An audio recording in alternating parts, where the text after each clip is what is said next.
तो दोस्तों स्वागत है आप सभी का स्टैंडअप क्लासेस पर। तो दोस्तों आज की इस वीडियो में हम लोग बात करेंगे जो हमारा पीडीएफ 3.0 को हम लोग सॉल्व कर रहे हैं। इसका जो सैंपल प्रैक्टिस सेट है ये जो आपका सेट नंबर 7 है, ठीक है। आपका क्या है, सेट नंबर 7 है। और इससे पहले हम लोग 6 क्लास इसका कर चुके हैं, ठीक है। ये आपका जो हमारा पीडीएफ है 3.0 इसका हम लोग 6 क्लास ऑलरेडी कर चुके हैं। इसका आप आज कौन सा सेट है, सेट 7 है, ठीक है। तो दोस्तों अगर आपको इसका ये पीडीएफ अगर आपको परचेज करना है, जिसमें देखिए इसमें क्या क्या है, इसमें देखिए मैथ का प्रैक्टिस सेट है, रीजनिंग का है और इंग्लिश का है, और भी जो भी सब्जेक्ट है जीके जी है, सबका इसमें कंबाइन है, ठीक है।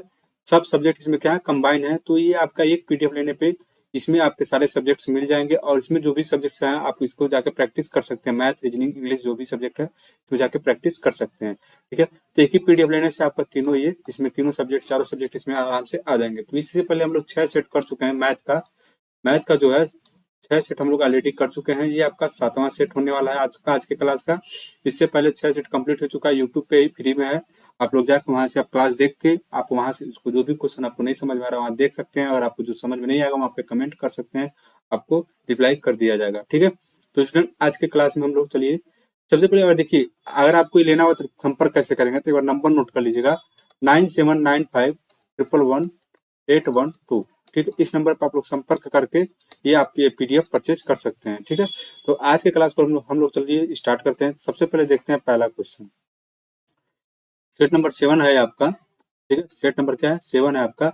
इसका क्या है, पहला क्वेश्चन है ये, ठीक है। निम्नलिखित प्रश्न चिन्ह के स्थान पर क्या आएगा, इसको सॉल्व करना है। क्वेश्चन नंबर 1 तो क्या करना है, सॉल्व करना है। सबसे पहले देते हैं 16 9 144 और फिर 1, ठीक है। तो क्या हो जाएगा 91 इंटू 14, 91 गुणे 14 प्लस 22, कितना हो जाएगा 14 कम 14 और 14 9 126 और एक 127 और प्लस 22 कितना आ जाएगा, ये हो जाएगा आपका 12, ये आपको हो जाएगा 96, 1296। अब इसमें देखेंगे कि 1296 पे किसका क्यूब करने पे पावर 4 करने पे आपका 1296 आएगा। सबसे पहले अगर देखना आपको देखिएगा, अगर आप 9 करते हैं तो देखिए सबसे पहले लास्ट में 6 है, हम लोग 6 का ही स्क्वायर करेंगे। 6 का स्क्वायर 36, 36 का स्क्वायर 36 क्यूब कितना आ जाएगा 216 और फिर इसका 6 पावर 4 करेंगे कितना आ जाएगा 1296। 6 पावर 4 करेंगे तो 1296, 6 आपका क्या हो जाएगा आपका ये प्रश्नवाचक की जगह कितना आ जाएगा आपका 6 आ जाएगा। 6 आपका क्या जाएगा करेक्ट आंसर हो जाएगा। अगर आपको ऐसे नहीं समझ में आएगा तो फिर आप देखिए नॉर्मली आप इसी तरह से कर सकते हैं। देखिए अगर 2 का पावर 4 करेंगे तो 2 दूनी 4 दूनी 8 दूनी 16, ज्यादा नहीं होगा, 3 का भी नहीं होगा, 4 का भी नहीं होगा। इसी तरह आप अल्टरनेटली करते जाएंगे तो 1296, 6 और 7 के बीच में ये आपका 1296 आपका आता है। 5 और 7 के बीच में 1296, मान लीजिए 5 का पावर 4 करेंगे फिर 7 पे पावर 4 करेंगे तो 7 से पावर 4 ज्यादा हो जाएगा, 5 से पावर 4 कम हो जाएगा, 6 आपका हो जाएगा, ठीक है। 5 करने की जरूरत नहीं क्योंकि लास्ट में 5 ही आएगा, तो 5 करने की जरूरत ही नहीं है। 7 के भी अंत में 6 नहीं आएगा, ये भी करने की जरूरत नहीं है। वही आपका अल्टीमेटली आपका 6 ही आपका आएगा। 6 आपका क्या हो जाएगा करेक्ट आंसर हो जाएगा। Option number A is the right answer, ठीक है। बढ़ते हैं क्वेश्चन नंबर 2 पर। क्वेश्चन नंबर 2 देखिएगा, दिया है 20 संख्याओं का औसत कितना दिया है 56 दिया है। बाद में पता चला कि 10 नंबर को गलती से 100 मान लिया गया, तो 10 को गलती से क्या मान लिया गया 100 मान लिया गया।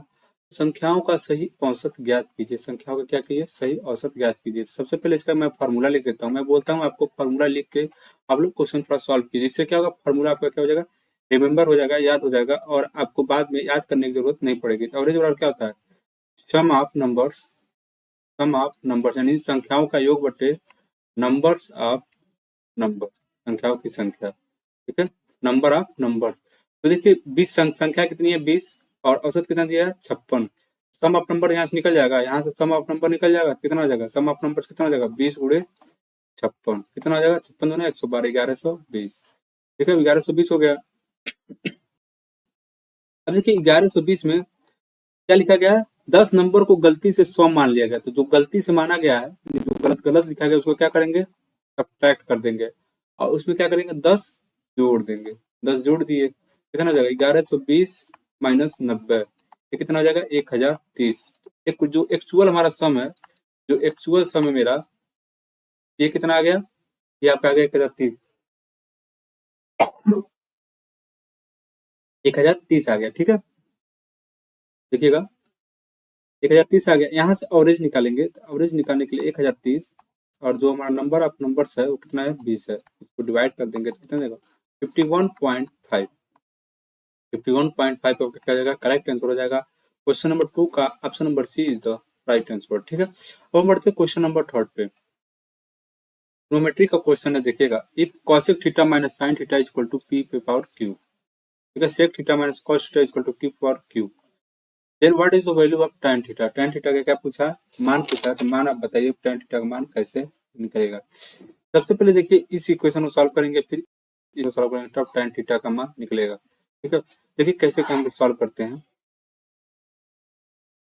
सबसे पहले इसको देखिए क्या करेंगे,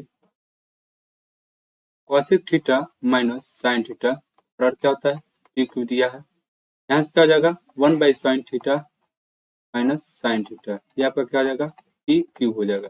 यहाँ से क्या हो जाएगा, एलसीएम ले लेंगे तो minus sign square theta by sine theta क्या हो जाएगा पी क्यू हो जाएगा। और आपको आइडेंटिटी पता होगा, sine square theta plus cos square theta equal to क्या होता है 1 होता है। ठीक है, ये आपको पता होगा। ठीक है, ये आपको नहीं पता हो फिर भी आप फॉर्मूला याद कर लीजिए। यहाँ से अगर कॉस साइन स्क्वायर थीटा को सब ले जाएंगे 1 माइनस साइन स्क्वायर थीटा होगा, तो कॉस स्क्वायर थीटा बराबर कितना हो जाएगा। और यहाँ से फॉर्मूला लिखना चाहें तो एक और फॉर्मूला क्या लिख सकते हैं, कॉस स्क्वायर थीटा बराबर 1 माइनस साइन थीटा। और फिर यहाँ से एक और फॉर्मूला लिखना चाहें तो साइन स्क्वायर थीटा और क्या हो जाएगा 1 माइनस कॉस स्क्वायर थीटा। ये हमारा फॉर्मूला हो गया। ठीक है, अब यहाँ देखिए अगर 1 माइनस साइन स्क्वायर थीटा की जगह क्या रख सकते हैं, कॉस स्क्वायर थीटा रख सकते हैं, तो साइन थीटा हो गया, पी क्यू हो गया, cos square theta by sine theta equal to P Q हो गया। अब देखिए यहाँ से देखिए सेकंड वाला, sec theta minus cos theta equal to Q, यहाँ से कितना आ जाएगा 1 by cos theta minus cos theta. ठीक है, ये आपका होगा, ठीक है, बाई क्यू। यहाँ देखिए वहां से हो जाएगा -1 माइनस कॉस, एलसीएम ले लेंगे यहाँ दोनों का, ऐसे क्या ले लेंगे एलसीएम ले लेंगे, क्या हो जाएगा 1 minus cos square theta equal to by cos theta equal to क्या हो जाएगा क्यू पावर क्यू। ठीक है, अब देखिएगा इसकी जगह क्या लिख सकते हैं, इसकी जगह हम लोग क्या लिख सकते हैं, साइन स्क्वायर थीटा रख सकते हैं, बिल्कुल रख सकते हैं, sine square theta by cos theta equal to Q power 3। अब देखिए अगर ये मान लीजिए हम इक्वेशन इसको 1 मान लेते हैं, इक्वेशन इसको क्या मान लेते हैं 2 मानते हैं, और 2 बाई 1 हम क्या करते हैं डिवाइड कर देते हैं। ठीक है, डिवाइड कर देते हैं, क्या करेंगे यहाँ से अनडिवाइडिंग सेकेंड बाई 1। ठीक है, डिवाइड कीजिए, देखिए क्यू पावर 3 पी पावर 3 क्या हो जाएगा, Q power 3 sign square theta by cos theta. ठीक है, यहाँ डिवाइड कर देते हैं, cos square theta by sine theta हो जाएगा, साइन थीटा का इसमें हो जाएगा, इसका इसमें हो जाएगा, इसका इसमें हो जाएगा। ठीक है, मल्टीप्लाई हो जाएगा ना, समझ में आया ना। अब देखिए ऐसे क्या हो जाएगा, क्यू पावर 3 कितना हो जाएगा, साइन स्क्वायर थीटा से मल्टीप्लाई करेंगे तो साइन क्यूब थीटा, और ये cos theta cos square theta से मल्टीप्लाई करेंगे तो कॉस क्यूब थीटा, ये क्यूब ये भी क्यूब ये भी क्यूब, क्यूब क्यूब क्या हो जाएगा कैंसिल हो जाएगा, तो क्यू बाई पी बराबर कितना हो जाएगा sine theta by cos theta.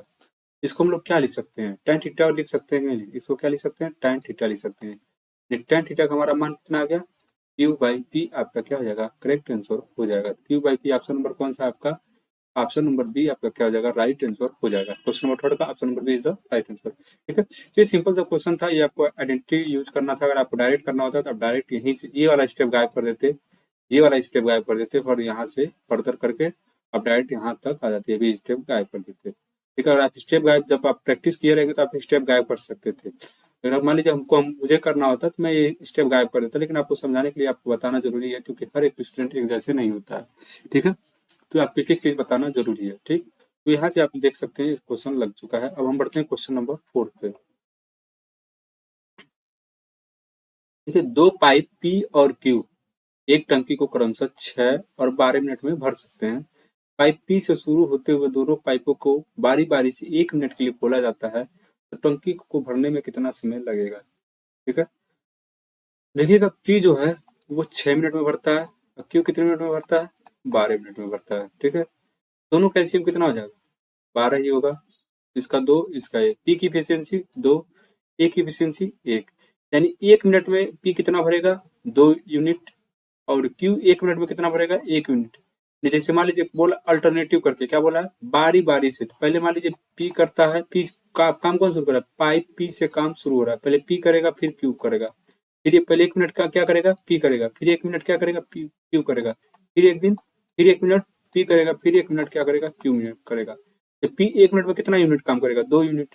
अब क्यू 1 मिनट में कितना करेगा, 1 मिनट। 1 मिनट में कितना करेगा, 1 मिनट, यानी 2 मिनट में कितना यूनिट, 2 मिनट में हमारा कितना यूनिट काम करेगा, 3 यूनिट। और हमको करना कितना है, ये देखिए जो हमारा काम है ये कितना टोटल वर्क है, इसी को हमको करना है, 12 यूनिट करना है। 2 मिनट में 3 यूनिट कर रहा है, तो 12 यूनिट करने के लिए कितना समय लगेगा, 3 चौको 12 यूनिट, ये आपका कितना हो जाएगा, 4 दूनी 8 मिनट। ये आपका क्या हो गया, 4 दूनी 8 मिनट, 8 मिनट में 12 यूनिट काम क्या हो जाएगा, खत्म हो जाएगा। तो ऑप्शन नंबर बी आपका क्या हो जाएगा, करेक्ट आंसर हो जाएगा क्वेश्चन नंबर 4 का। ठीक है, अब मेरे ख्याल से इस क्वेश्चन में कोई दिक्कत है, अगर दिक्कत होता है तो आप लोग जरूर कमेंट कर दीजिएगा।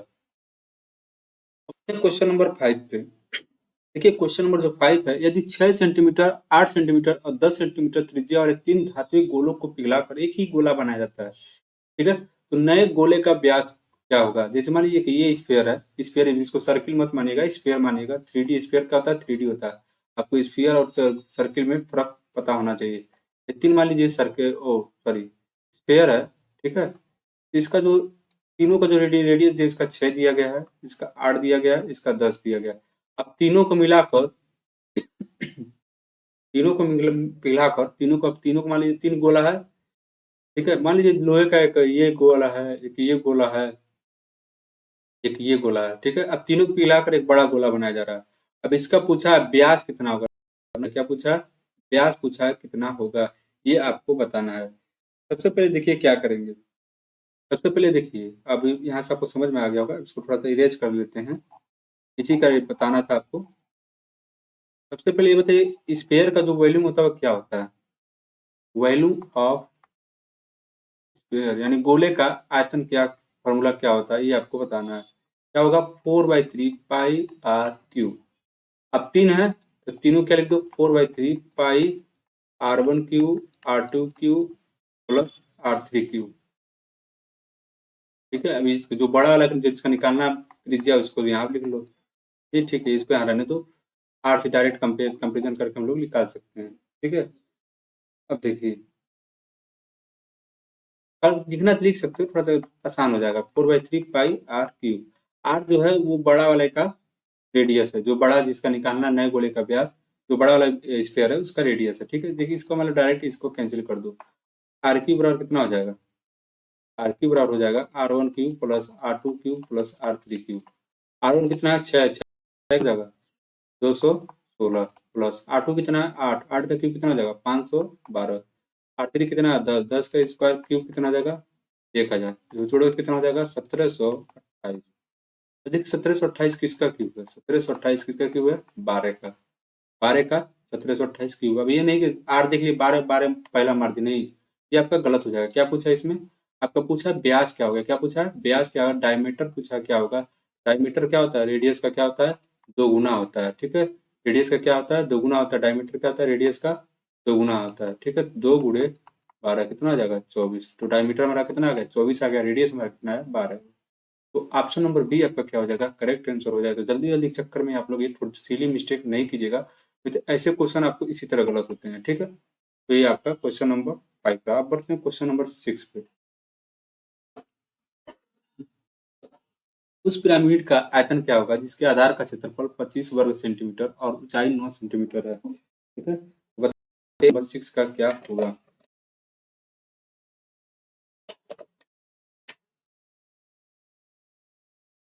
क्वेश्चन नंबर 6, पिरामिड का आयतन क्या होगा। सबसे पहले आपको ये फॉर्मूला बताना होगा। पिरामिड के आयतन का फॉर्मूला अगर आपको पता है तो आप डायरेक्ट इस क्वेश्चन को कर लेंगे। देखिए इसमें देखिए, अगर बहुत लड़कों को इसका पिरामिड का आयतन नहीं पता होगा, पिरामिड कैसे आ गया, सब लोग घन घना के, लेकिन इसको आपको ये भी पढ़ना होगा, इसका भी आयतन निकालना होगा। तो जो पिरामिड का आयतन होगा, तो पिरामिड का वॉल्यूम होगा, उसका क्या फॉर्मूला होगा, 1/3 इंटू आधार का क्षेत्रफल, आधार का क्षेत्रफल गुणे ऊंचाई। ठीक है, 1/3 कितना दिया है, आधार का क्षेत्रफल कितना दिया, 25 दिया है, ऊंचाई कितना दिया, 9, 3 3 जा कैंसिल, 25 दिया 75 सेंटीमीटर। क्यों आपका क्या जाएगा, राइट आंसर हो जाएगा। ठीक है, क्वेश्चन नंबर 6 का ऑप्शन नंबर बी आपका क्या हो जाएगा, करेक्ट आंसर हो जाएगा। ठीक है, तो ये आपका ये फॉर्मूला जो है ये आपको याद होना चाहिए था यहाँ पे। ये आपका फॉर्मूला अगर आपको याद है तो आप आराम से इसको कर सकते हैं। अब बढ़ते हैं क्वेश्चन नंबर 7 पे। यदि एक संख्या का 7% अन्य संख्या का 11% के बराबर, एक संख्या कोई उसके अन्य संख्या के 11% के बराबर है, तो दोनों संख्याओं का जो योग दिया गया है वो कितना दिया है? 216 दिया गया है। तो संख्याओं का पता लगाइए। दो संख्या है, एक संख्या मान लेते हैं x का 7% क्या है, y के 11% के बराबर है, ठीक है। एक्स बाई वाई बराबर कितना हो जाएगा? 11/7। परसेंटेज परसेंटेज 100 लिखा रहता है यहाँ पे, तो 100 क्या हो जाएगा, मैं डायरेक्ट यहाँ कैंसिल कर दिया हूँ, तो आप ये मत कहिए साथ परसेंटेज डायरेक्ट कैसे कैंसिल कर दिए, ठीक है। 11/7 हो गया। अब इन्हीं दोनों का योग 11 + 7 कितना हो गया? 18। 18 का बराबर कितना दिया? 216 दिया हुआ है। एक का मान कितना हो जाएगा? एक का मान आपका हो जाएगा 12। एक का मान कितना हो जाएगा? 12 हो जाएगा। तो पूछा संख्याओं का पता लगाइए। एक संख्या कितना हमारा 11, एक संख्या कितना 7, एक यूनिट का मान 12, 11 यूनिट का मान गुणा कर दो, कितना हो जाएगा? 132। इसके आगे करने की जरूरत ही नहीं है। 12 7 क्या होता है? 84 होता है। 11 का भी कर लो, यहाँ से आपका क्या हो जाएगा? दोनों संख्या कितना 132 और 84 पे क्या हो जाएगा? करेक्ट आंसर हो जाएगा। अब बढ़ते हैं क्वेश्चन नंबर 8 पे। देखिएगा क्वेश्चन नंबर 8 क्या दिया, बढ़िया क्वेश्चन है। एक ही क्वेश्चन में आपको दो चीज पूछ लिया गया है, ठीक है। यह दो ट्रेनों की लंबाई क्रमशः 450 मीटर 620 मीटर है और ट्रेनों की गति क्रमशः 72 किलोमीटर प्रति घंटा और 90 किलोमीटर प्रति घंटा है। समान दिशा और विपरीत दिशा में चल रही गाड़ियों द्वारा एक दूसरे को पार करने में लिया गया समय में अंतर ज्ञात कीजिए। देखिए, ये दो ट्रेन है, देखिए ये ट्रेन है, देखिए एक बार क्या करते हैं, अपोजिट डायरेक्शन में पार करते हैं, एक बार में क्या करते हैं, एक ही डायरेक्शन में एक दूसरे को पार करते हैं। तो बताना है कि इन दोनों का जो समय आएगा, इसमें जो समय आएगा, इसमें जो समय आएगा, T1 T2, इसके बीच में जो डिफरेंस है वो आपको बताना है कितना होगा। सबसे पहले देखिए हम लोग निकालते हैं समान दिशा के लिए, समान दिशा के लिए भी निकालते हैं, विपरीत दिशा के लिए भी निकाल देते हैं, ठीक है। सबसे पहले समान दिशा निकालते हैं। समान दिशा में क्या होता है, जब एक ही डायरेक्शन में जाएगा तो आप देखिए इसमें कंफ्यूजन ये रहता है कि अपोजिट डायरेक्शन में जाएगा तो क्या होगा, समान दिशा में जाएगा तो क्या होगा। समान दिशा में जाएगा तो आपको क्या करते हैं, घटा देते हैं, ठीक है। और जो अपोजिट डायरेक्शन में जाएगा तो उसको क्या करते हैं, ऐड कर देते हैं। तो सबसे पहले चलिए हम लोग इस क्वेश्चन को सॉल्व करते हैं। आपको अगर टाइम का फॉर्मूला पूछा जाए, यहाँ से टाइम का फॉर्मूला क्या होता है आपका, समय बराबर क्या होता है, एक मिनट थोड़ा इरेज कर लेते हैं, देखिए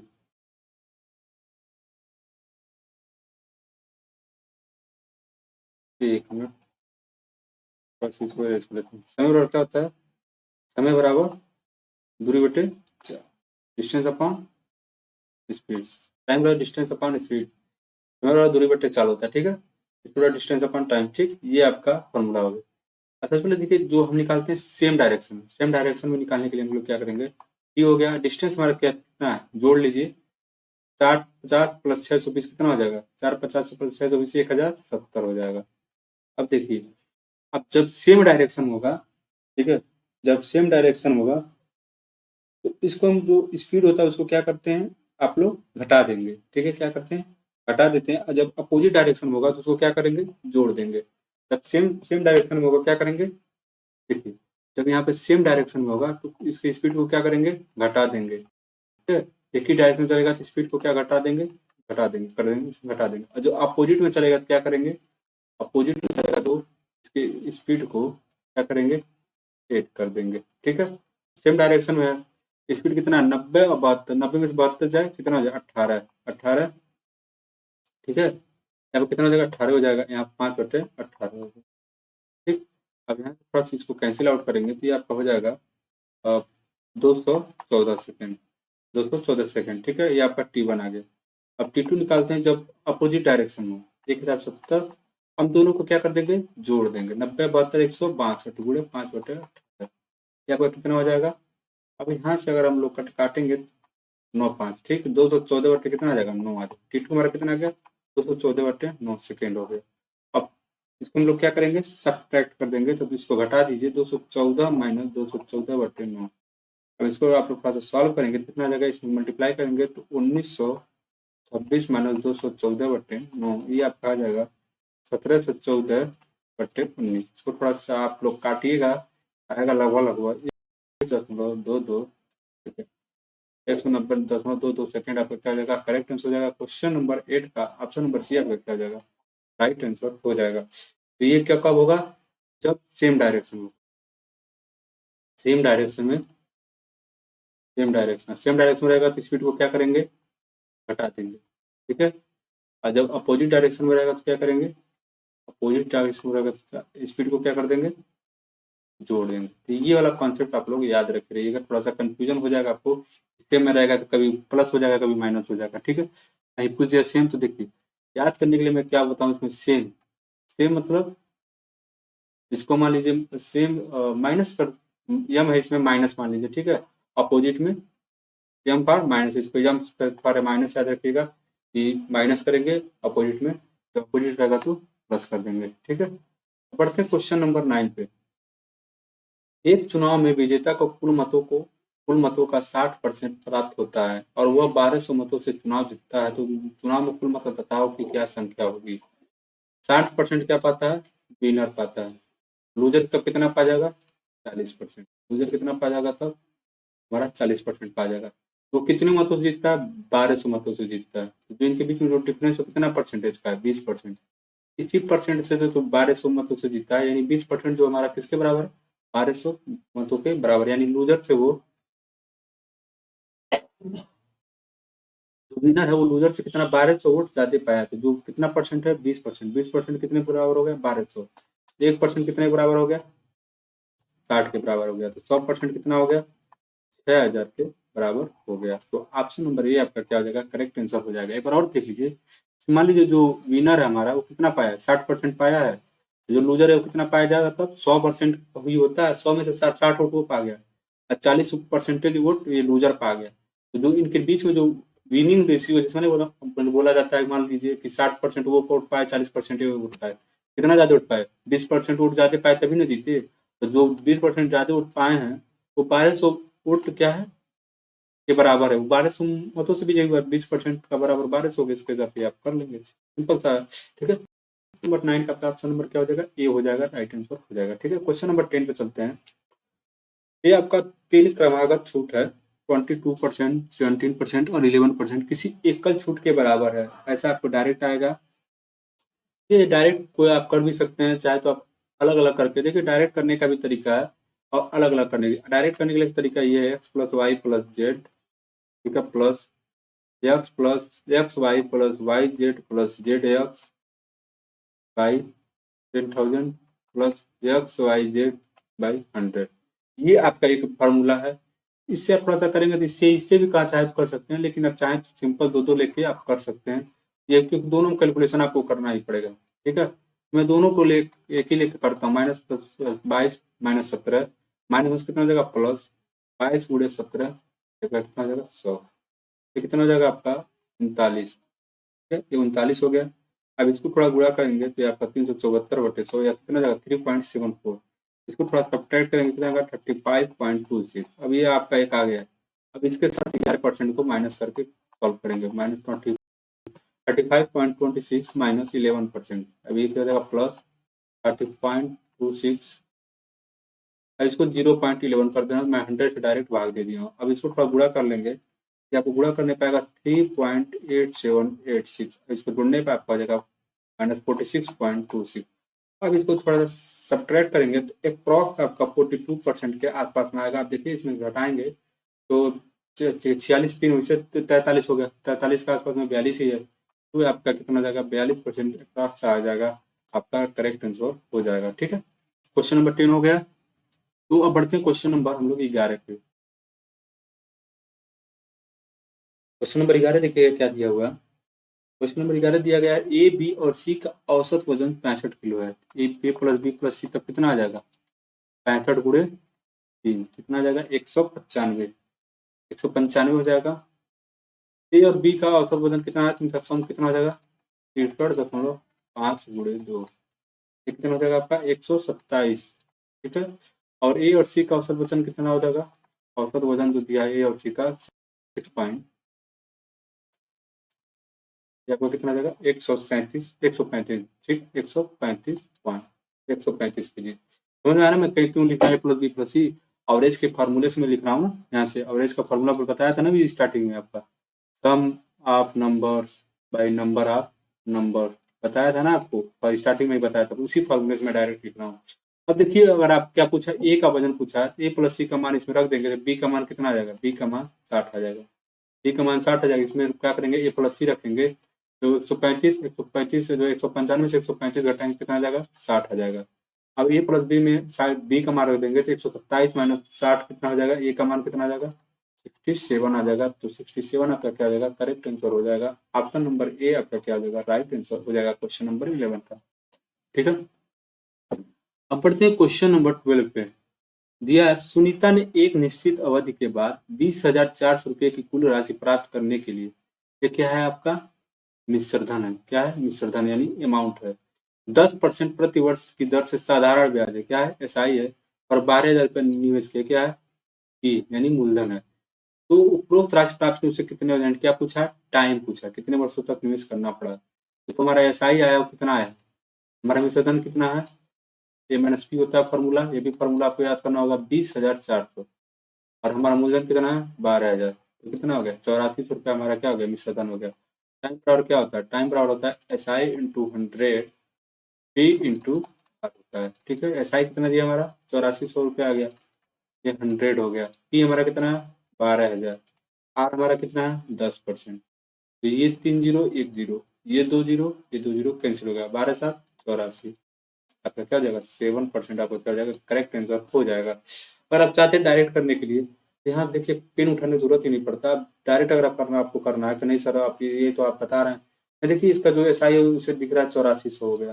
ठीक है, 8400 हो गया, फिर हमको मूलधन से ही भाग देना था, हमारा परसेंटेज 10 है, 12 7 84, 7% मेरा डायरेक्ट यहाँ से आ जाता, कलम उठाने की जरूरत ही नहीं था। ठीक है, क्वेश्चन नंबर 12 का option number D is the right answer. ये आपको बताने के लिए फॉर्मूला बताया जाता है, जिससे आप थोड़ा सा फॉर्मूले से भी अटैच रहें और आपका फॉर्मूला भूले नहीं। ज़्यादा शॉर्टकट के चक्कर में आप फॉर्मूला भूल जाएंगे। अब एग्जाम में शॉर्टकट पर्टिकुलर क्वेश्चन पे शॉर्टकट कभी कभी लगता है, थोड़ा सा क्वेश्चन घुमा घुमा देगा तो आपको फॉर्मूला ही काम आएगा। यदि आप कॉन्सेप्ट सीखे रहेंगे तो आप आराम से कर लेंगे। बढ़ते क्वेश्चन नंबर 13 पे। एक समचतुर्भुज, ठीक है, एक समचतुर्भुज की एक भुजा 13 सेंटीमीटर, इसका विकर्ण 10 सेंटीमीटर है। ठीक है, एक समचतुर्भुज मान लीजिए, ठीक है, मान लीजिए कोई ये समचतुर्भुज है, या फिर क्या समचतुर्भुज है, इसका विकर्ण 10 सेंटीमीटर है, इसका एक विकर्ण कितना है, 10 सेंटीमीटर है। ठीक है, और उसकी एक भुजा कितनी है, 13 सेंटीमीटर। मान लीजिए उसकी एक भुजा कितनी है, 13 सेंटीमीटर, और विकर्ण का जो लंबाई हमारा कितना दिया गया, 10 सेंटीमीटर। यही मान लीजिए हमारा जो विकर्ण का लंबाई है, ए बी सी डी, तो ए सी हमारा एक विकर्ण है, इसका लंबाई कितना दिया गया, 10 दिया गया। तो ये हमारा एओ प्लस ओ सी बराबर कितना हो जाएगा, 10 हो जाएगा। दोनों आधा होता है, 5 प्लस 5, एक इसकी लंबाई कितनी होगी, 5 हो गई। अब यहाँ से अगर हम लोग चाहें तो आप एक इसका, ये आपका क्या बन गया, ट्रायंगल, ये वाला आपका क्या बन रहा है, एक ट्रायंगल बन रहा है। ठीक है, एक ट्रायंगल बन रहा है। तो यहाँ से किसी से भी, क्योंकि समचतुर्भुज की चारों भुजाएं क्या होती हैं, समान होती हैं, और जो हमारा डायगोनल होता है वो एग्जैक्ट हमारा क्या 90 डिग्री पे राइट एंगल ट्रायंगल पे इससे इंटरसेक्ट करता है। ठीक है, ये आपका प्रॉपर्टी पता होगा, इससे पहले मैंने ऑलरेडी 2 सेट में ये क्वेश्चन आ चुका है, तो मैंने करा रखा है। तब चाहे और वहां से आप कंसेप्ट समझे रहेंगे तो आप क्वेश्चन तुरंत कर लेंगे, नहीं समझ रहे तो फिर यहाँ समझ लीजिए, आगे आपका गलत नहीं होगा। तो ये आपका 5 13, तो हमारा एक आपका पता चल जाएगा, ये आपका परपेंडिकुलर पता चल जाएगा, हाइपोटेनस हो गया। ये हमारा राइट 90 डिग्री होता है, तो ये कितना हो जाएगा, 12 हो जाएगा। ट्रिपलेट क्या होता है, 5 12 13 का, और नहीं तो आपको निकालना है तो 13 का स्क्वायर माइनस 5 का स्क्वायर कर लो, 144, ये आपका कितना है, 12 का हो गया, आपका परपेंडिकुलर यहाँ से निकल गया। ठीक है, तो ये आपका अगर 12 हो गया तो ये भी कितना हो जाएगा, 12 हो जाएगा। तो जब जब दोनों 12 12 हो गया तो 12 12 कितना हो जाएगा, 24 आपका क्या हो जाएगा, करेक्ट आंसर हो जाएगा। ठीक है, इसमें पूछा क्या है, सॉरी, इसका समचतुर्भुज का क्षेत्रफल पूछा है। ठीक है, समचतुर्भुज का क्षेत्रफल पूछा है, अभी 24 नहीं होगा आपका करेक्ट आंसर। ये आपका दूसरा डायगोनल जो है बी डी कितना आ जाएगा, 24 हो जाएगा। एक डायगोनल आपका कितना है, ए बी कितना है, 10 है। ये अभी इतना जो 12 है ना, तो ये मत सोचिएगा 12 पूरा नहीं, 12 ये आपका पार्टिकुलर, क्योंकि ट्रायंगल इतना ही में ही बनाया है, इसी का लेंथ 12 होगा। जब 12 इस आधा हो जाएगा तो 12 जो ये आधा है तो ये भी तो 12 होगा, 12 12 कितना हो जाएगा, 24 हो जाएगा। ठीक है, तो 24 इसका ये हो गया। अब पूछा समचतुर्भुज का क्षेत्रफल क्या होगा, तो समचतुर्भुज का जो क्षेत्रफल है, जो रोम्बस का जो एरिया है, वो क्या हो जाएगा, d1 d2 by 2। D1 D2/2, 24 × 10/2, ये हो जाएगा 120 आपका क्या हो जाएगा, करेक्ट आंसर हो जाएगा। ऑप्शन नंबर डी आपका राइट आंसर हो जाएगा। ये आपका क्या होता है, रोम्बस का एरिया का फॉर्मूला होता है। ठीक है, रोम्बस का एरिया का फॉर्मूला क्या होता है, डायगोनल 1/2 दोनों डायगोनल का मल्टीप्लाई करके 2 से डिवाइड कर दो, वो आपका करेक्ट आंसर हो जाएगा। नहीं तो अगर आपको डायरेक्ट करना है तो डायरेक्ट भी कर सकते हैं। ठीक है, तो ये आपको ऐसे निकाल सकते हैं। तो ये फॉर्मूला याद होना चाहिए आपको, और इसका जो प्रॉपर्टी है ये भी आपको याद होना चाहिए। ठीक है, अब बढ़ते हैं क्वेश्चन नंबर 14 पे। यह 3 सेंटीमीटर त्रिज्या वाले एक ठोस गोले को पिघलाकर एक समकोण वृत्ताकार शंकु बनाया जाता है, जिससे शंकु की ऊंचाई शंकु की त्रिज्या की आधी हो जाती है। तो शंकु की त्रिज्या ज्ञात कीजिए। ठीक है, देखिए इस क्वेश्चन को कैसे करेंगे। 3 सेंटीमीटर त्रिज्या वाले एक ठोस गोले को पिघलाकर, एक गोला है, तो वॉल्यूम ऑफ स्फीयर का फॉर्मूला बताइए सबसे पहले आप लोग। वॉल्यूम ऑफ स्फीयर का फॉर्मूला क्या होगा, 4/3 πr3। शंकु का स्फीयर, शंकु का आपका वॉल्यूम कितना हो जाएगा, वॉल्यूम ऑफ कोण कितना हो जाएगा आपका 1/3 πr²। यस, यह शंकु की ऊंचाई, शंकु की ऊंचाई क्या है, शंकु की त्रिज्या क्या दी है, यस बराबर कितना दिया है, r/2 दिया है। अब इसमें रख देते हैं।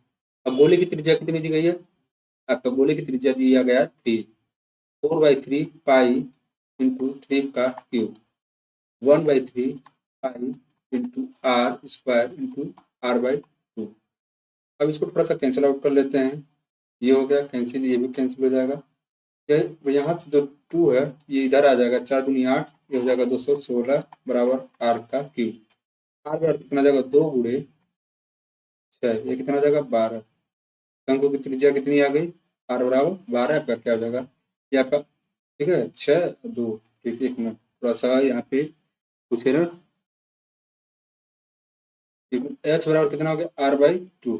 ठीक, एच बराबर कितना हो गया, r/2 हो गया, r/2 रख दिए, r क्यूब हो गया, r क्यूब 4/3 1/3 πr²। 27। एक मिनट सॉरी सॉरी, ये देखिएगा ये 27 है। ओके ओके, तो मैं डायरेक्ट दोनों को मल्टीप्लाई करके लिख लिया हूँ। एक मिनट, इसलिए कहा था आंसर क्यों नहीं आ रहा, देखिएगा ये 3 का क्यूब है, तो 3 का क्यूब कितना आ जाएगा, 27 आ जाएगा।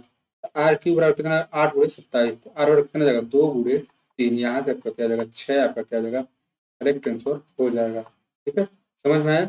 देखिए जो यहाँ पे कंडीशन दिया है, जिसमें शंकु की ऊंचाई शंकु की त्रिज्या की आधी हो, शंकु की ऊंचाई जो है त्रिज्या की आधी हो गई, ये कंडीशन हो गया, ये दोनों का फॉर्मूला हो गया।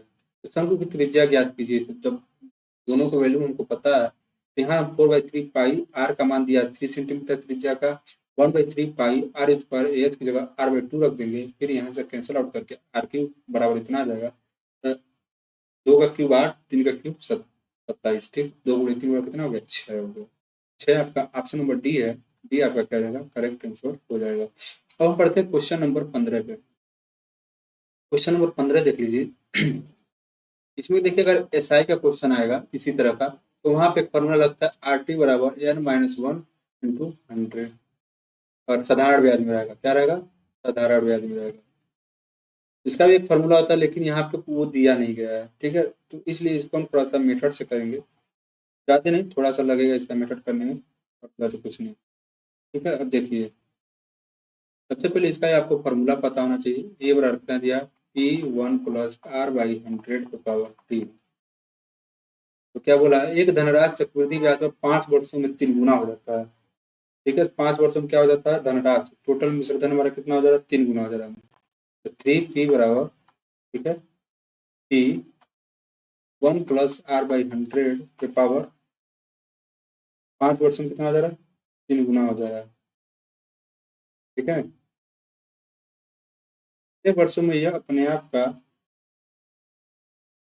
81 गुना हो जाएगा, ये आपको बताना है। ठीक है, ये आपको बताना है।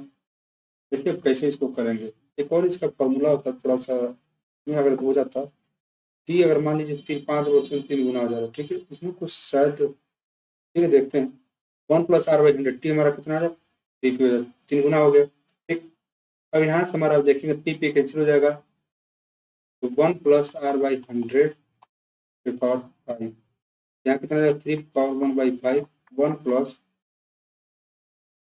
r/100 हो गया। ठीक है, अब देखिए अब क्या, यह कितने वर्षों में यह अपने आप का 81 गुना हो जाएगा। तो 81 गुना करना है, 81 पी, अब पी 1 प्लस r/100, टी का कितना मान निकालना है। तो पी कैंसिल हो गया, 81 हो गया, 1 प्लस r/100 का पावर p।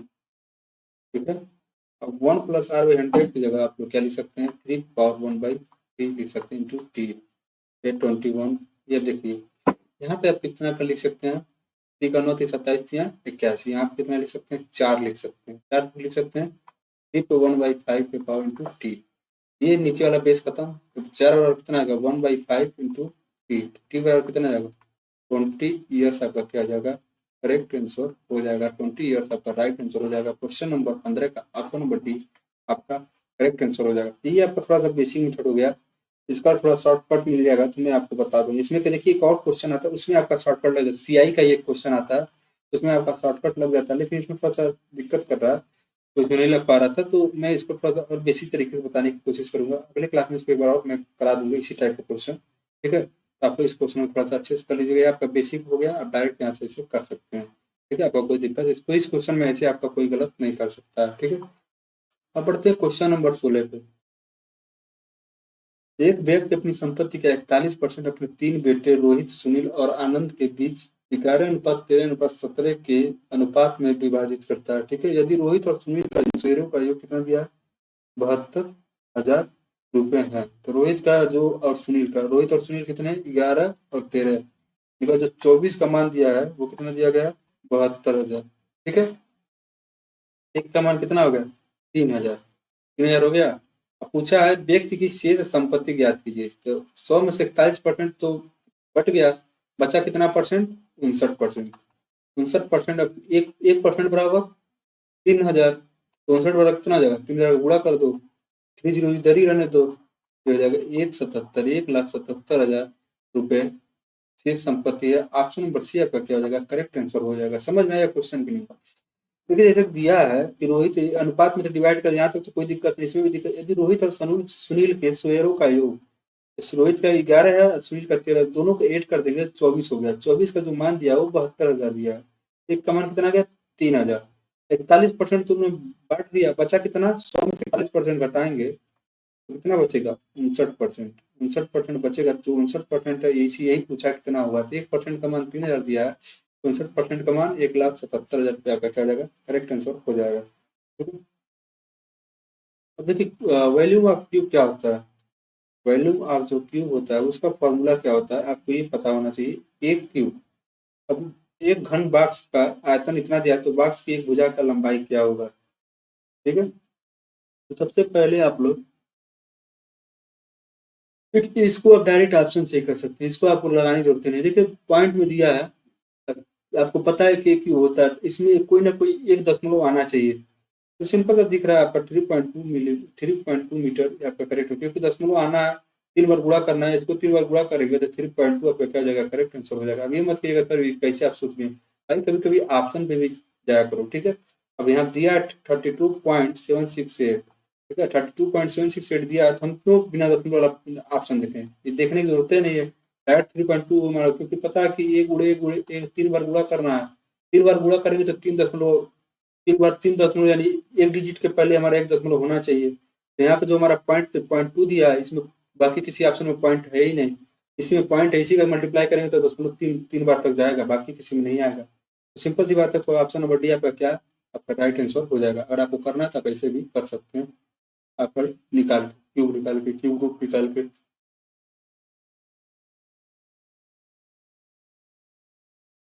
ठीक है, अब हम बढ़ते हैं क्वेश्चन नंबर 18 पे।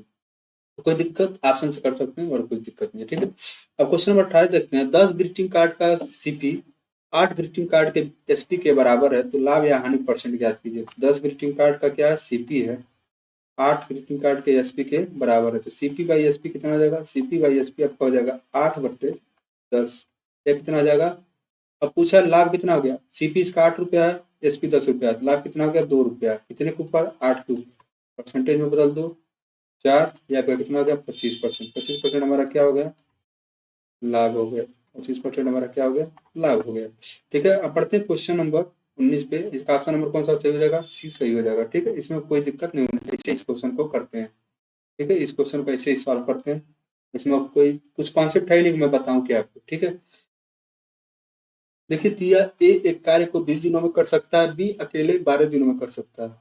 ए कितने दिनों में कर सकता है, 20 दिनों में। बी कितने दिनों में कर सकता है, 12 दिनों में। दोनों का एलसीएम कितना हो जाएगा, 60। 5 और 3। बी ने इसे 9 दिनों तक किया। बी अगर 9 दिन करेगा तो 9 दिन का, एक दिन का काम कितना है बी का, 5 मिनट। तो 9 दिन का काम कितना हो जाएगा, 45 मिनट। 45 में से माइनस कर दो, कितना काम बचा, 15 मिनट। 15 मिनट काम बचा। तो ये शेष कार्य को कितने समय में करेगा, एक एफिशिएंसी 3। हमारा वर्क कितना बचा है, 15। टाइम वर्क क्या होता है, वर्क अपॉन इफिशियंसी। वर्क कितना है, 15, और इफिशियंसी कितनी है, 3। कितना दिन लगेगा, 5 दिन आपका क्या करेगा, लगेगा। आपका क्या हो जाएगा, 5 दिन। आंसर हो जाएगा क्वेश्चन नंबर 19 का option number B is the right answer.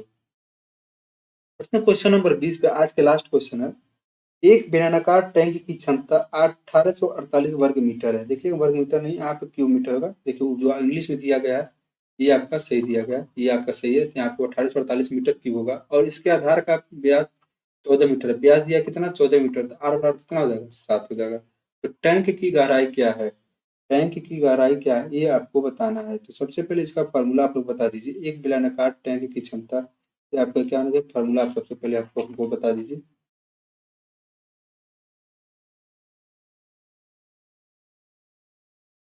ठीक है, चलिए इसका फॉर्मूला बता दीजिए, इसके हिसाब से तो मैं आगे बताऊंगा आपको। देखिए बेलन का जो वॉल्यूम होता है, सिलेंडर ना, सिलेंडर, ठीक है, सिलेंडर का जो वॉल्यूम होता है उसका फॉर्मूला आपका होता है, नोट कर लीजिएगा। फॉर्मूला नोट करते रहिए। ठीक है, फॉर्मूला नोट करने से क्या होगा, ये आपका रिवीजन होता रहेगा। ठीक है, रिवीजन फॉर्मूला जरूरी, बहुत जरूरी है। मैथ में फॉर्मूला, मेंसुरेशन में, खासकर मेंसुरेशन मेंसुरेशन में, मेंसुरेशन में टफ क्वेश्चन नहीं आता। मेंसुरेशन पे फार्मूला बेस्ड क्वेश्चन आता है। अगर आपको फार्मूला पता रहेगा तो आप डायरेक्ट कर लेंगे। हर एक फार्मूला नोट डाउन करके लिख के याद कर लीजिएगा। क्वेश्चन में लिख करेंगे तो और जल्दी याद हो जाएगा। तो सिलेंडर का वैल्यूम कितना दिया, 1848। जो क्षमता होती है ये वैल्यूम होता है। पाई दिया हुआ है, आर का मान 7 स्क्वायर, और एच निकालना है। इसका कितना हो जाएगा, 22/7 हो जाएगा। एक साथ से एक साथ कैंसिल हो गया, 1848। ये हुआ 22 × 7 बराबर ये। अच्छा ठीक है, 2, 11, 6